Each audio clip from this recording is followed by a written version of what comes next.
Ya, shalom ibu-ibu. Halo. Ini cerita tentang Tuhan Yesus menyembuhkan seorang penyakit kusta. Penyakit kusta itu penyakit yang sangat berbahaya ya. Kalau sekarang sih sudah ada obat. Kusta itu mengerikan kalau sudah kena, kalau nggak diobati, ini rontok nih. Jadi kalau dikena di tangan ini sendi-sendi, dimulai dari sendi-sendi kita nih, bisa rontok sendiri dan saya karena waktu dulu mahasiswa kami harus pergi pelayanan di ada khusus di Jakarta ya.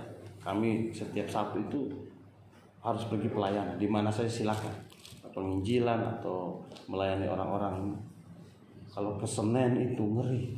Waktu Jembatan dulu Jatinegara juga ada. iya. Jadi dulu itu kan masih boleh itu di rel-rel mereka tinggal kan. Masih banyak sekarang tapi jarang ada ya Pak. Sekarang sudah nggak ada lagi rel kayaknya. sudah nggak Kalau boleh. lihat kan kesian jari tangan. Karena sudah ada obat itu. Banyak nggak ada lagi gitu. Hanya sekarang orang banyak yang gunakan orang-orang kusta untuk jadi pengemis. Jadi ternyata mereka punya organisasi. Nanti bawa pakai mobil taruh di satu tempat untuk minta-minta ya. Ada yang itu, ada yang koordinir. Jadi duitnya harus kasih ke mereka, bagi-bagi. Ya paling berapa persen yang didapat sama itu. Dulu itu kalau penyakit kusta itu Dihindari. Jadi secara agama, secara psikis, secara sosial itu disingkirkan, dikucilkan. Kasihan banget.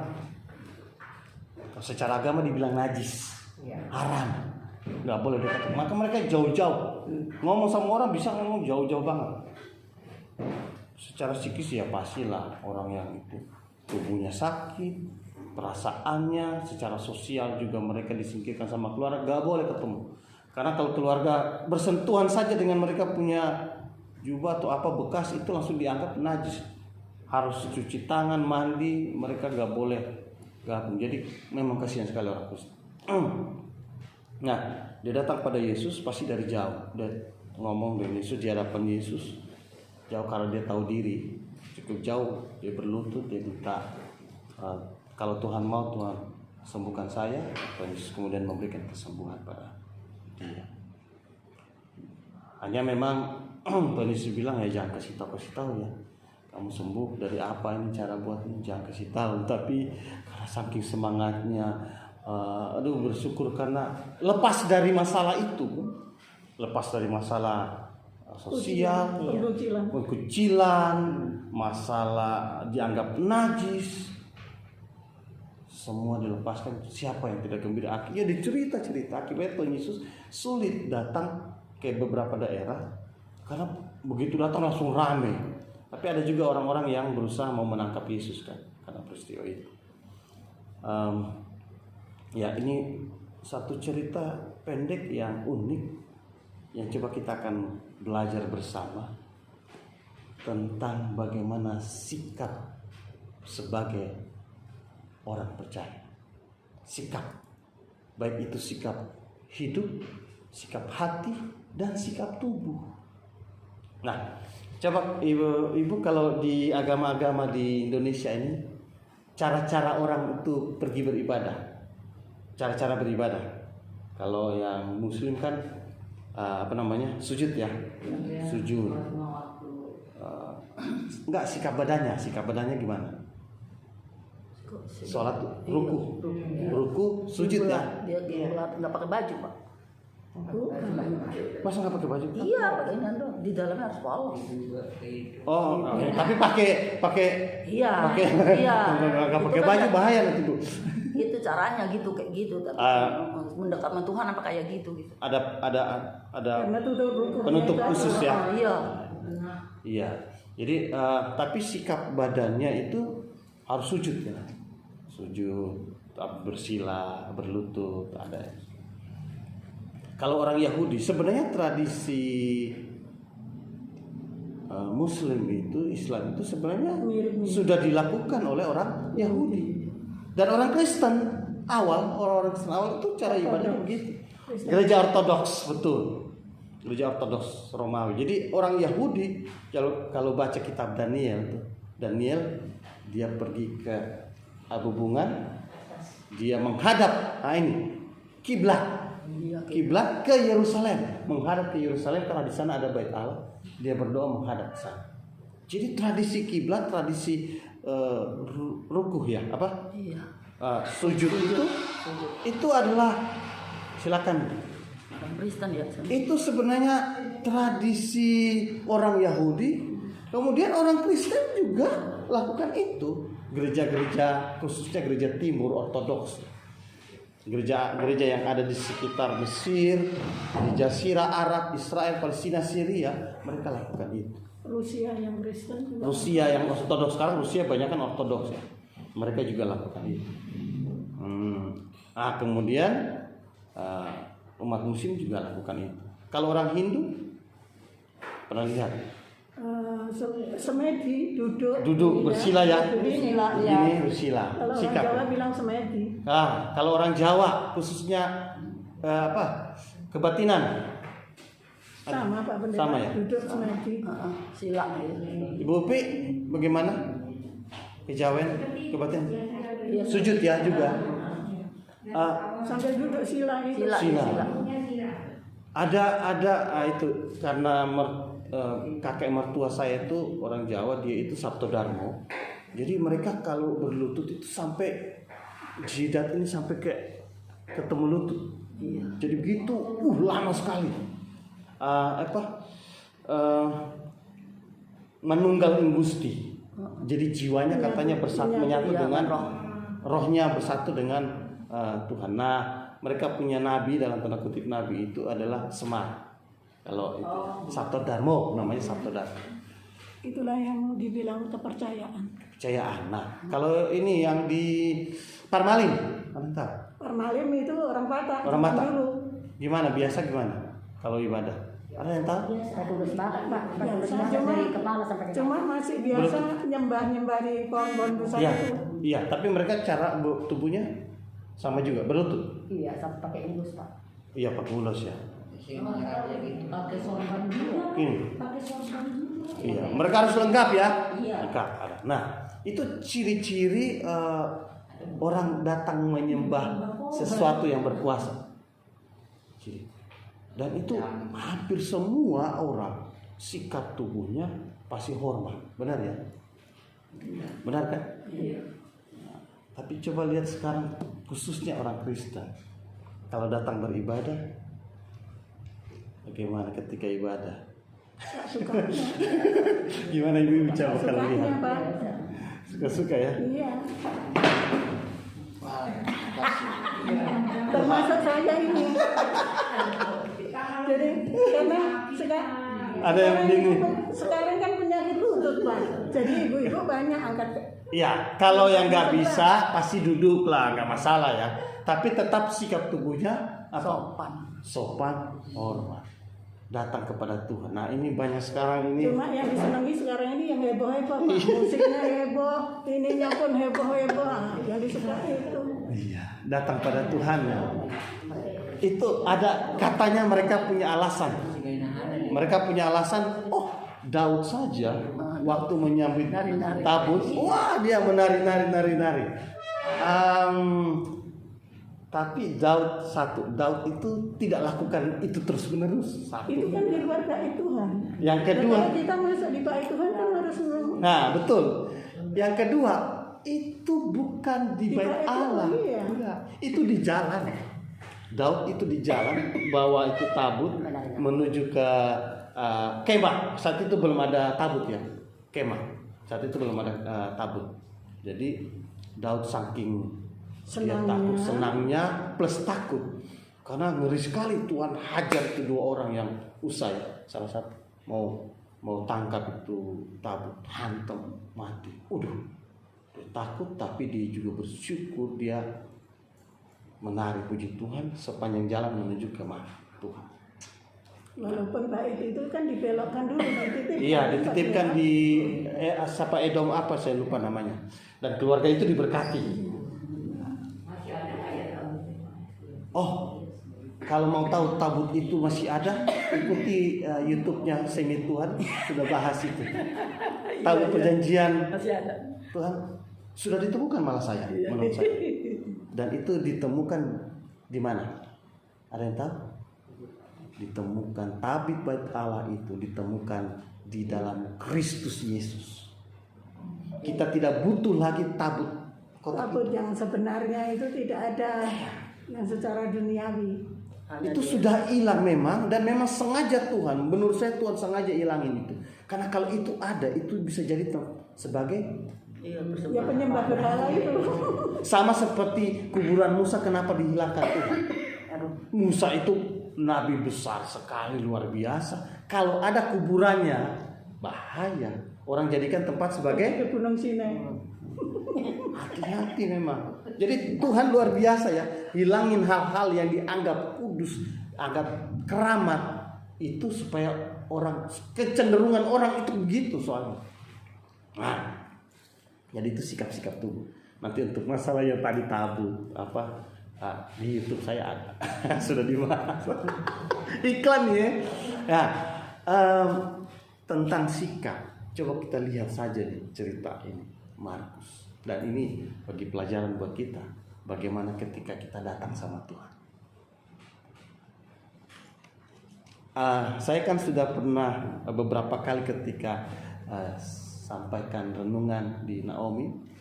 Ibu Naomi itu sangat luar biasa ya, belajar cukup ini ya tentang firman Tuhan ya. Kayaknya hampir PA lah, semi PA.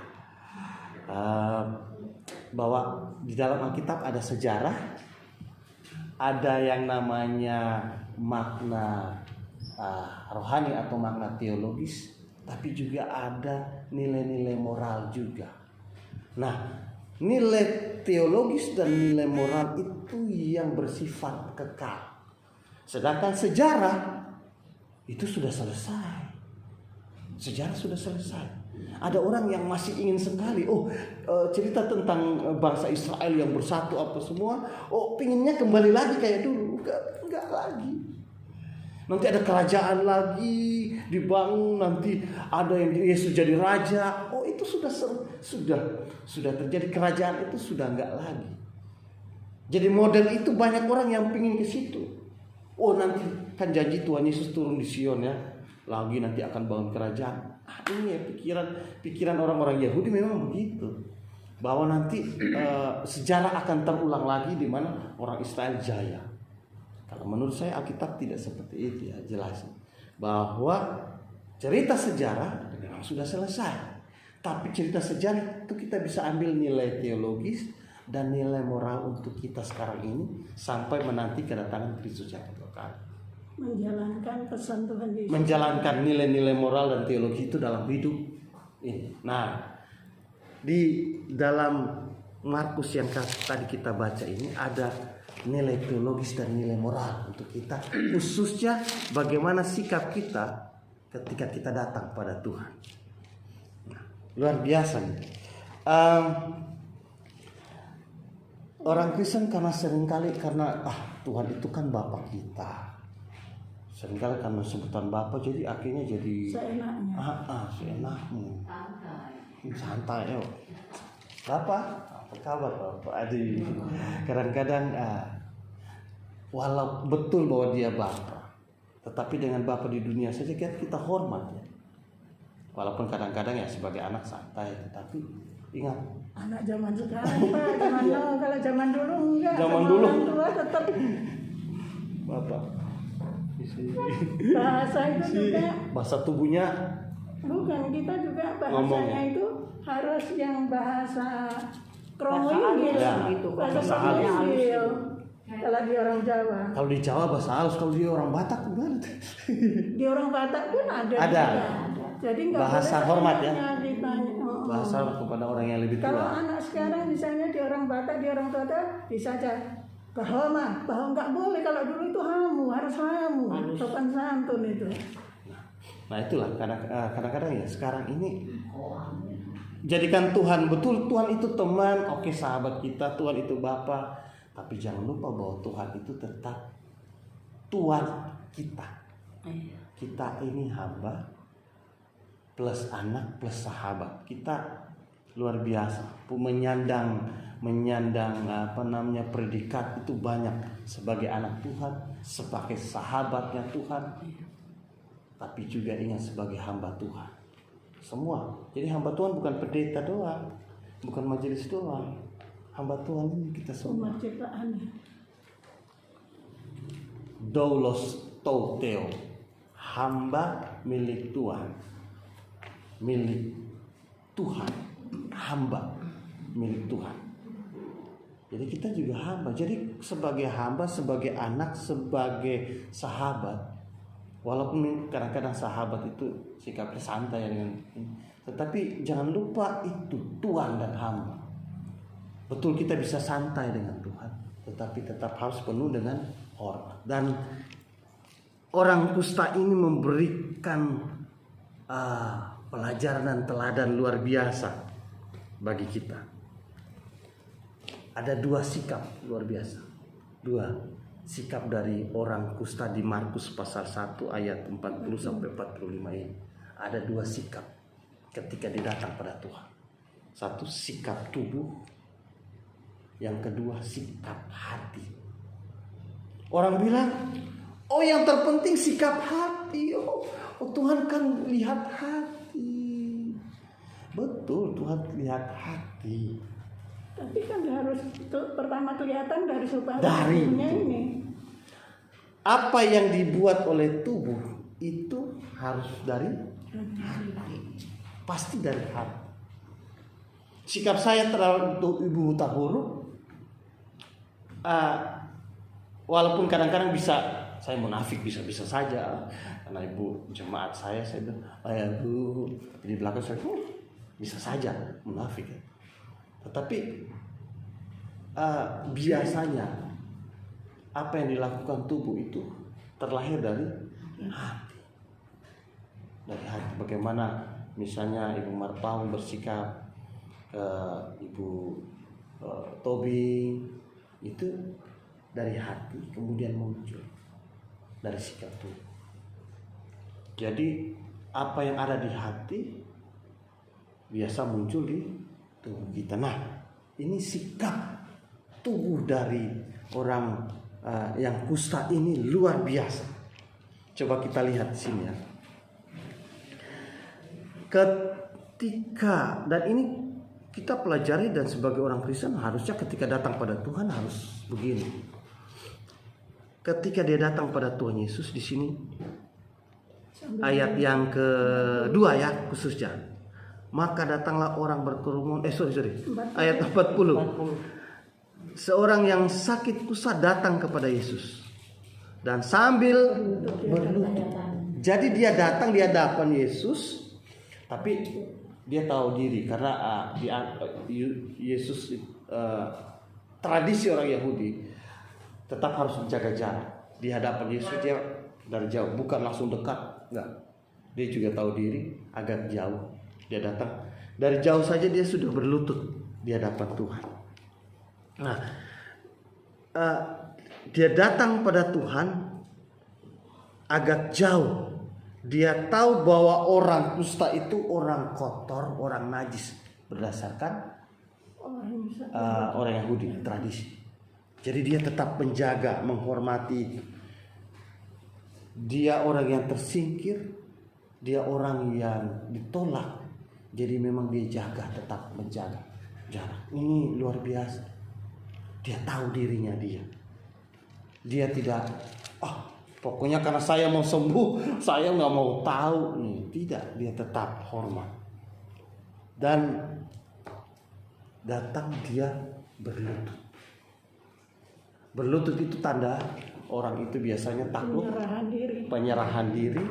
Dia tahu dirinya lebih rendah. Dia tahu dia membutuhkan pertolongan. Dia tahu, dia sadar, aku orang yang susah, orang yang butuh pertolongan. Karena itu saya harus tunduk pada dia. Sikap merendahkan diri. Sikap merendahkan diri. Kalau sombong nggak bakalan ditolong. Coba kalau guru, saya mau ini sembuh itu, tolong dong. Wah, anak-anak sekarang kayaknya kayak begitu ya.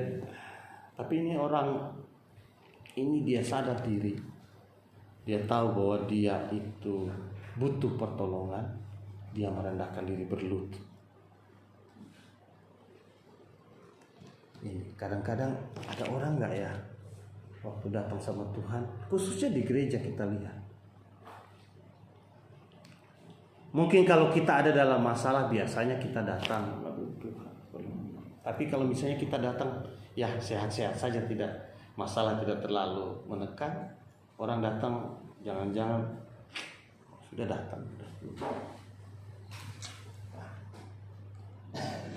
Pada saat khotbah tidur. Padahal ini nih, apalagi kalau dia ikut kebaktian secara online. Kebaktian secara online. Ada yang tiduran ya. Oh ya. Tuhan terima kasih. Dia ikut ibadah, terima kasih Tuhan. Dengar pendeta khotbah, wah, dia menghilang dia. Ini banyak orang Kristen itu hilang saat ibadah. Banyak orang Kristen hilang dalam. Kalau online kan bisa itu dimatikan, videonya dimatikan Pak. Jadi nggak kelihatan wajah. Kalau ikut Zoom ya, tapi kalau YouTube kan nggak kelihatan, ada yang nggak ada yang lihat ya, pokoknya yang penting ini aja. Apalagi di rumah wifi kan jalan terus nggak apa-apa. Tapi dalam gereja ada banyak yang hilang. Ngantuk. Ada banyak yang hilang kalau ibadah. Nah ini gimana nih? Ini sikap badan bagaimana? Tapi ya memang ada dua sikap badan, dua cara orang mengangguk ketika di gereja. Saya beberapa kali sudah ini. Ada dua. Angguk yang pertama itu Ngantuk. enggak. Ya kalau yang gini, angguk yang begini. Kalau yang begini biasanya apa? Mengerti ya? Oh. Sambil biasa mulutnya sedikit. Wah, ini orang yang serius ya. Tapi ada yang berbeda. Turunnya lambat, naiknya cepat. Ya kaget-kaget. Setelah naiknya cepat, lihat ke kiri ke kanan. Kaget-kaget ya. Nah, ini banyak orang yang hilang sih. Tapi ada juga hilang yang lain. Mohon maaf Pak Pendeta, hilang yang lain itu pada khususnya bapak-bapak. Dia keluar merokok pada saat itu selesai khotbah. Kalau nggak ngerokok tuh ngantuk ya. Ada itu. Tapi ada juga yang hilang. Padahal dia lihat ada yang hilang ketika dia pakai handphone. Pakai handphone Lihat WA. bisa hilang. Saat khotbah bisa hilang. Awalnya dia ada, dia hadir. Firman Tuhan. Tapi lagi baca firman Tuhan, tiba-tiba ada notifikasi muncul. WA. Ada yang bilang, Sopi. Untung nggak bilang paket. Itu nggak bilang. Kalau sudah gitu biasanya hilang itu. Langsung jawab, langsung apa? Selain jawab, apalagi tuh? Lihat apa sih? Nanti hilang itu, nggak dapat firman Tuhan. Nah, hati-hati juga. Nah, sikap badan ini penting dalam ibadah. Karena sikap badan itu menunjukkan kerendahan hati. Orang ini datang sama Tuhan merendahkan diri di hadapan Tuhan. Tuhan Yesus kan pernah kasih perumpamaan, ada dua orang datang ke bait Allah, yang satu datang, Tuhan, wah tapi badannya bagus. Tuhan, saya ini 1 minggu puasa bisa 2-3 kali. Tuhan, saya banyak memberi persembahan. Tuhan, saya ini laporan semua yang dia lakukan. Tapi ada satu orang datang, dia nggak mau menghadap Tuhan saja, dia takut. Dia pergi ke sudut, bukan ke depan, sudut. Tuhan, saya orang berdosa Tuhan. Sikap badan ini. Orang pungut cukai. Yang satu kan ahli Taurat, orang Farisi. Nah, sikap tubuh ini penting. Sikap tubuh ini menunjukkan bahwa kita sebenarnya dalam Tuhan itu kita gemar, suka, tetapi kita gentar. Gemar sekaligus gentar. Gemar karena dia Bapa kita, ketemu dengan Bapa. Dia sahabat kita, kita ketemu dengan sahabat. Tetapi Tuhan kita itu Tuhan berkuasa, harus gentar. Jadi kekristenan harus sampai ke situ. Sikap tubuhnya juga harus menunjukkan sikap gemar, tapi sekaligus gentar. Orang ini dia datang, dia sudah dengar tentang Yesus, luar biasa memberikan himbauan. Dia tahu dirinya butuh pertolongan, dan dia orang yang tersingkir, dia tidak layak bertemu dengan Kristus. Dia berlutut. Tanda apa? Tanda tunduk, tanda hormat. Nah, ini harusnya sikap orang Kristen ketika datang pada Tuhan. Mungkin, nah kalau di sini kan kita, apalagi ibu-ibu nggak bisa berlutut. Saya pernah beberapa kali masuk di gereja Katolik, mereka siapkan di bawahnya ada bantalan untuk berlutut. Jadi ketika mereka masuk pun sambil ke arah salib mereka begini, dalam nama Bapa Putra Roh Kudus. Kemudian habis itu dia berlutut. Di beberapa gereja, HKBP juga saya pernah ada ya. Ada gereja Advent, Pak. Advent sama gereja-gereja Tionghoa beberapa ada. GKY, tapi banyak yang enggak ya. Tapi beberapa gereja Tionghoa ada. Datang harus berlutut. Itu sikap hormat. Sikap hormat ini menunjukkan aku mau datang kepada dia. Tubuhnya itu fokus. Jadi sikap tubuh harus. Nah kalau mama, ibu-ibu berlutut kan susah. Setelah berlutut nanti bangun nggak bisa lagi. Kemudian aduh, encok lagi. Ya. Duduk. Ya ibu senaga kan nggak mungkin ibu senaga ya. Harus duduk, tapi penuh dengan hormat. Kalau bisa kejelungguk. Bisanya bersila. Begitu berlutut mau lurusin lagi susah kan kalau mau. Bersila di bangku. Sama dengan mertua saya juga begitu. Dia kalau sudah ini duduk mau lurusin lagi susah. Sudah lurus mau bengkok kan susah juga. Nah, tapi Tuhan tahu yang terpenting adalah bagaimana sikap tubuh yang hormat. Nah, yang kedua adalah sikap hati. Sikap hati kita lihat nih.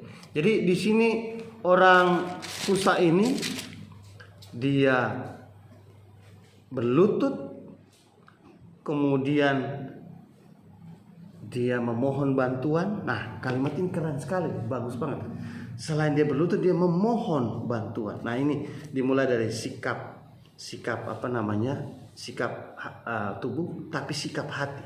Jadi tubuh dan hati itu harus sejalan. Hati memang yang mendorong dia karena sikap hatinya, makanya dia tubuh. Jadi hati dan tubuh, apa yang ada dalam hati harusnya sama dengan yang dilakukan. Jangan sampai ada hati lain, mulut lain, sikap tubuh lain. Lama kelamaan kalau sering lain-lain ini jadi kelainan. Iya, orang kalau otak lain atau hati lain, Stres. mulut lain, tindakan lain, nah ini betul-betul kelainan. Ya betul. Nah jadi luar biasa nih. Dia tunduk, kemudian dari mulutnya memohon bantuan, memohon. Karena dia tahu dia butuh pertolongan, dia memohon. Berarti dari ucapannya. Dari ucapan ini sekarang sikap hatinya diwujudkan dengan cara dia bicara, memohon, bukan menodong.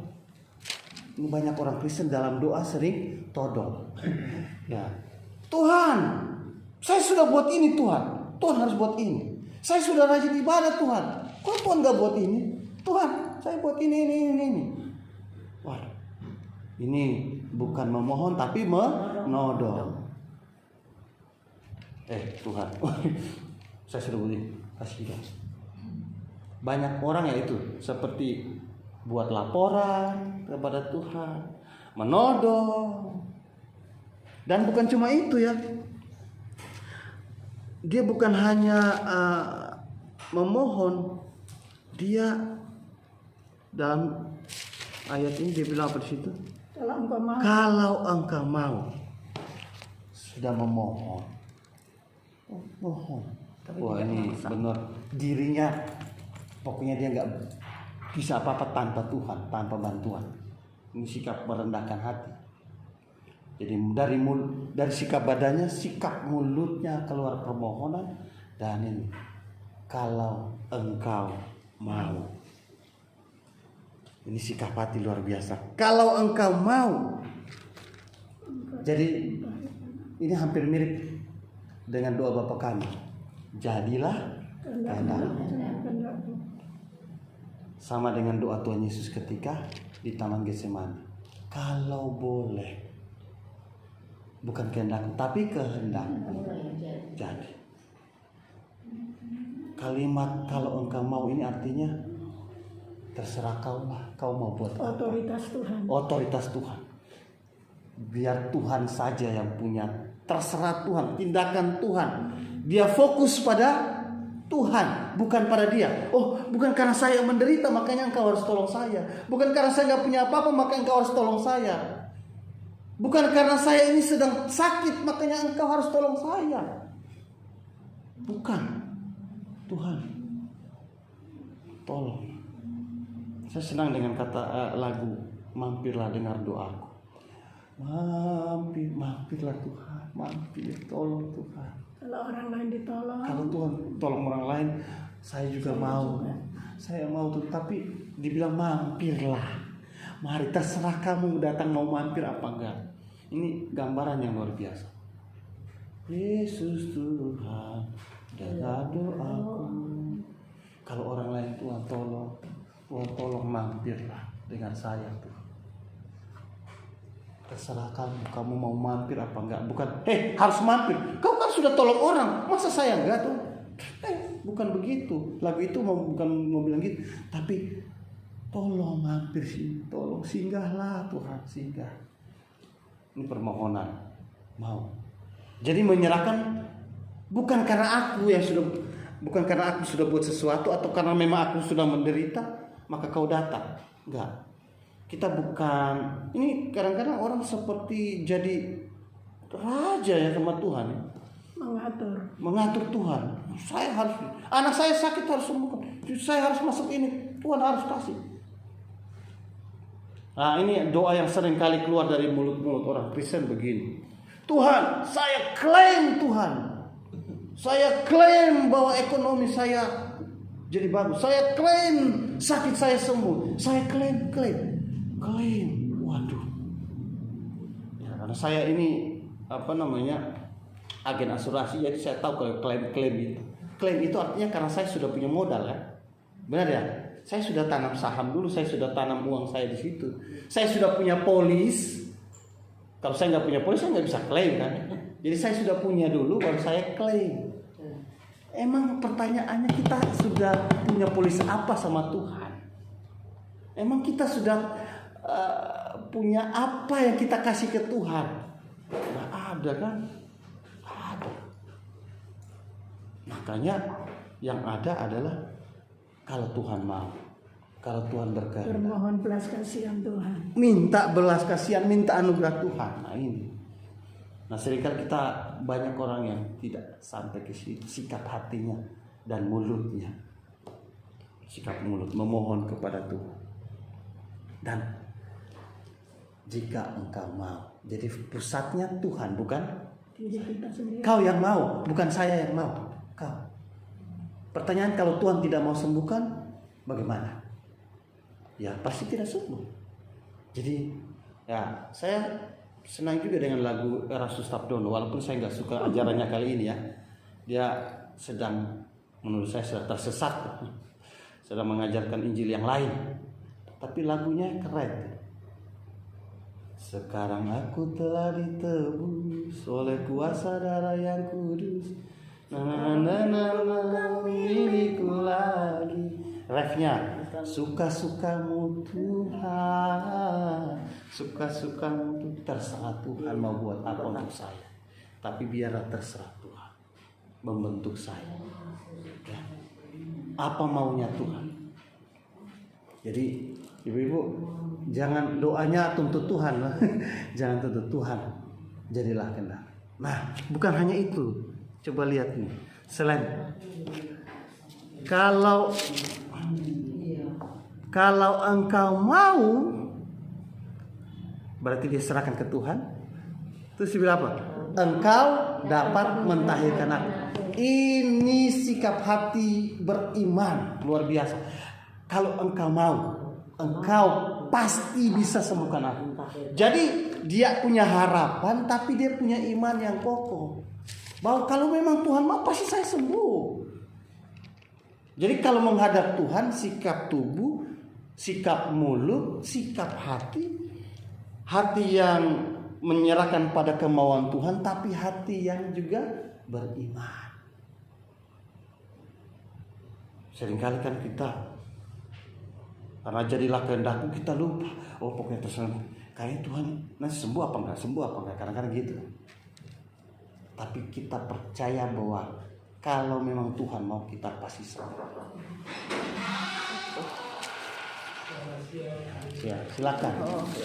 Ini banyak banget ini. Ya, jadi bukan hanya sikap, Kan pada ulang tahun. bukan hanya sikap merendahkan diri, tapi sikap hati yang penuh harap pada Tuhan, biar kehendak yang Tuhan yang jadi, tetapi iman yang teguh bahwa Tuhan pasti akan memberikan kesembuhan. Nah, ini penting. Jadi sikap tubuh, mulut, hati harus jalan. Yang jangan sampai beda tuh. Di tengah jalan beda. Itu namanya kelainan kalau beda kan. Nah, tapi kita lihat uniknya jawaban Tuhan Yesus. Tuhan Yesus mengikuti urutan cara sikap dari orang ini. Ketika Tuhan Yesus menjawab, dia urutannya hampir mirip.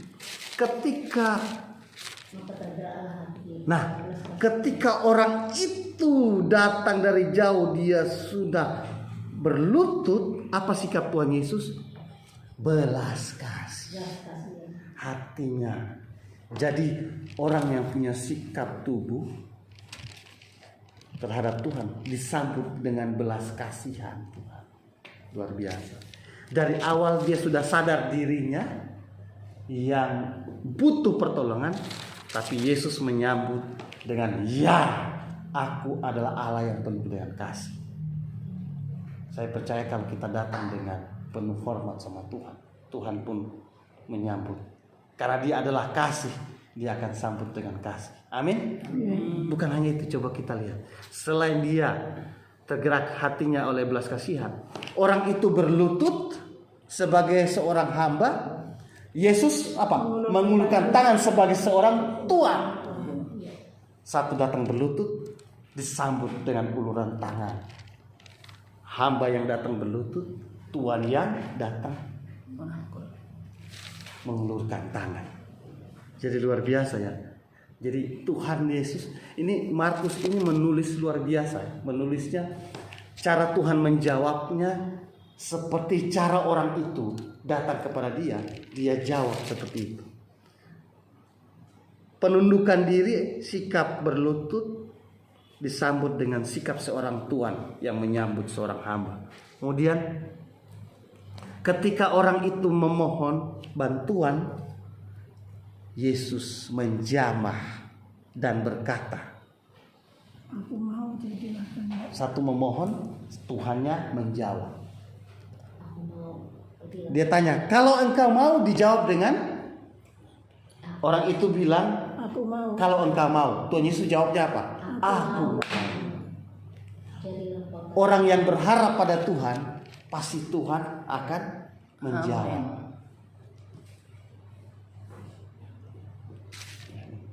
Luar biasa Alkitab ini menulis urutan ini ya.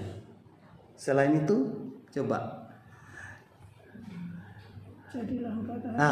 Dia bilang kan gini, engkau dapat mentahirkan aku. Apa jawaban Tuhan Yesus? Jadilah engkau tahir. Jadi permintaan engkau dapat lahirkan aku penuh dengan iman. Dijawab iman itu dengan bukti. Ya, aku sanggup mentahirkan kamu. Aku dapat mentahirkan kamu. Jadi ini sikap hati, sikap tubuh, sikap mulut dan sikap hati ketika datang pada Tuhan itu akan menimbulkan mujizat Tuhan. Kenapa? Kenapa terjadi mujizat Tuhan? Karena Allah menyambut orang yang datang seperti itu. Jadi istilahnya itu Gayung bersambut. Gayung bersambut. Cinta tidak bertepis sebelah tangan. Orang yang datang dengan tubuh, sikap tubuh, dengan sikap hati yang penuh kerendahan, dengan mulut yang memohon, dengan hati yang beriman, pasti Tuhan akan memberikan mujizat. Tuhan akan menyambut itu. Walaupun kalau cerita terakhir mengatakan bahwa orang ini dalam tanda kutip tidak taat ya. Dia karena saking senangnya dia ceritakan tentang dia pergi sebar. Tetapi yang perlu kita teladani dari orang ini adalah bagaimana sikap tubuh, sikap hati, sikap tubuh, mulut dan hati yang sejalan. Apakah ini orang Samaria itu yang dimaksud Pak? Di sini tidak menjelaskan bahwa dia orang dari ini. Tapi kalau yang Samaria itu yang 10 orang. Ya, hanya 9 yang kembali. 9, satu kembali. Satu yang kembali itu orang Samaria. Tapi kemungkinan orang ini mungkin orang Yahudi. Karena mungkin dia di arah mana nih? Tuh Yesus datang di awal. Soalnya daerah-daerah masih daerah di sekitar Betania ya. Di sekitar Betania berarti daerah di sekitar kerajaan Yehuda di Israel Selatan. Jadi kemungkinan ini orang Yahudi juga, tapi orang Yahudi yang rakyat biasa. Jadi ya ini kita belajar tentang bagaimana ketika datang sama Tuhan. Dan saya pikir ibu-ibu semua sudah melakukan itu dan jangan lupa terus lakukan itu. Sikap tubuh datang sama Tuhan, memohon sama Tuhan.